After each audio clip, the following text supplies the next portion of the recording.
I'm just here looking at the news basically that affects the whole world right now, which everything is basically a bloodbath, and everyone's speaking about the stock market this morning crashing, which is basically 8 p.m. in Dubai, so that's like 11 a.m. in Eastern. Because like the only thing I care about in this is obviously e-commerce, right? Like I want to make sure that like even if there's a recession, even if there's like a sentiment in the market that people are going to restrain their wallets and they're not going to spend as much, there's still opportunity, right? Recessions, we always know that like some of the best companies in the world were created in a recession. Airbnb. I remember when in 2021 we all thought there was going to be a recession because of COVID. I made more money than I ever did, and the years that followed were also amazing. So there's obviously opportunity, and basically the big players, the Amazon, the Walmarts, maybe they will feel an effect because if they drop 2% of their total revenue for the year, it's huge. It's billions of dollars for them. But if you're in e-commerce and you're planning to make, I don't know, 3 million, 4 million, 2 to 5 million, let's say, you're still a pretty small fish. So the way that you need to do it is to position your product in a way that is obviously there's a high perceived value, but not only that, you need to tell the audience why this is a necessity, right? When a lot of this is happening, a lot of people say, I'm only going to spend money on necessities, which are gas and food and shelter, and not have a lot of discretionary income for other stuff. But if you promote something else like a kitchen product or whatever it might be, you just need to frame it as a necessity. And it is hard to do that, but there are certain angles, there's certain messaging formats that work, and that could definitely give you an edge. So if you're in e-commerce, definitely under 5 million a year, I would not be worried too much. I'm sure that you guys could get from the manufacturer a way to like offset the 54% because that's currently what it is. I heard already, I've been speaking with some of my Chinese friends and manufacturers, and like we could split the tariff, so that's good. The burden is not only on us, the Ecom owners, but also on the manufacturer. So you could definitely split the tariff. So instead of 54, it's 25, and that's like a pretty small percentage, right? And you don't have to increase your prices too much. Your margins don't get affected. But yet again, this is why brand building is number one. These drop shipping, like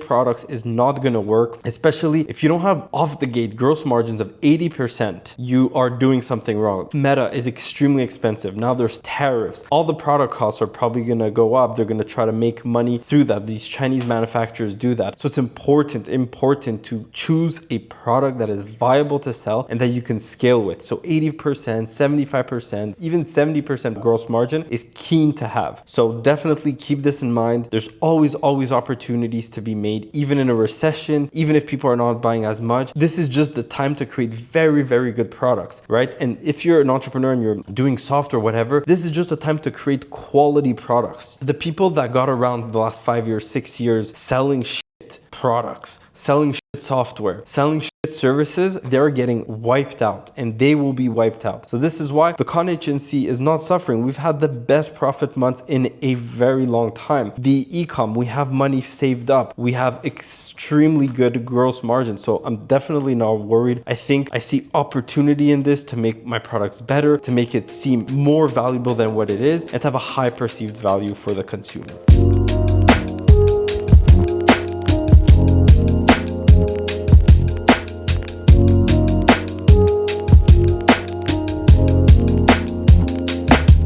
What is up, bros? We are April 6th. Everything is ready for our launch in the brand. So I'm doing the last minute touches on the website. The statics are all ready. The ad account is ready as well. All the pixels, the email flows, everything is ready for a proper relaunch. Now, we've been waiting for this since like the beginning of March. So about a month and 1 week. I am a bit nervous for what is to come. Plus with all the tariff talks, which does affect us a bit. It adds about $1.50 to our product cost. Not the end of the world. Yes, a bit lower gross margin, but still not bad at all. So that's all done. I wanted to come up here yesterday night. I told you guys about the tariffs that came into effect, and I wanted to come on and speak about what you guys could do to kind of offset it if you guys are beginners. What is going to happen with these tariffs? So yeah, let's jump into that right now. So firstly, this is my sale price, $39.99. My product cost landed in the US is about $3.54. The tariffs on top of that is 1.54, and then the shipping shipping to the customer with USPS is $4.30. So these are my margins right here for our product. So like you guys could see, if we do sell one unit or the average order value is 40, then it does make a big effect in our margins and our unit economics. Now, it still makes more sense to do the manufacturing in China just because the product cost is way lower. So even if I would find a manufacturer in the US that does the same products, it would not make sense for me to do it in the US just because China is so cheap to create the product. What is going to happen with this? Well, in my opinion, I think that $1.54 on top of my margin is not the end of the world. Now, do I think these tariffs are going to last? I do think they are going to last for the next 6 to 8 months. Now, what does this mean overall? Like I've always preached, it's way better to build real brands than to do drop shipping. If you are doing drop shipping and drop shipping from China to the US one-to-one, your margins are actually going to be cut quite a lot. And already with drop shipping, you might have a 50% gross margin, if not lower. So for you to accommodate that and offset that, you need a really high AOV. So you need to make sure that your ads are very, very well done. And I know that most dropshippers and most beginners rip ads from TikTok or other brands. So you guys really need to focus and decide, is this the right business model for you? I always say, if you don't have at least $30,000 saved up to go into ecom, I don't suggest you guys do it. It's very capital intensive. You have to be very good at managing cash flow. And at the beginning, these are skills that you're only gonna acquire over time. Now, if you do decide to go into dropshipping, I think dropshipping as a whole is still